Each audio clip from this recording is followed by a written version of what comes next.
যার হৃদয়ে সরিষার দানা পরিমাণ অহংকার থাকে, ওই ব্যক্তি কশিনকালেও আল্লাহর জান্নাতে প্রবেশ করার সুযোগ পাবে না, কশিনকালেও পাবে না।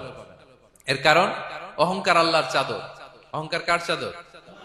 আল কিবরিয়া রিদাই ওয়াল আযামাতু ইজারি। আল্লাহ বলে অহংকার আমার চাদর, বড়ত্ব আমার লুঙ্গি। যে এগুলো ধরে টান দেয় তারে আমি জাহান্নামে নিক্ষেপ করব। ফালা উবালি, আই ডোন্ট কেয়ার, আমি ওদিকে কেয়ার করি না, আমি তারে জাহান্নামে ফেলবো।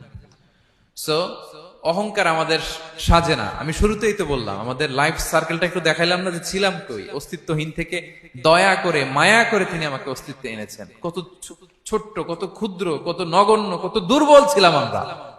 আবার যৌবনের একটা পিরিয়ড কাটিয়ে, যৌবনের সময় তো কতটা দুর্বলতা বললাম, আবার সে দুর্বল, মানে দুর্বল থেকে দুর্বল।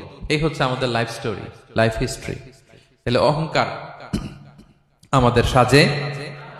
অহংকার তার সাজে যার কোনো ক্ষয় নাই, যার কোনো লয় নাই, যার কোনো অভাব নাই।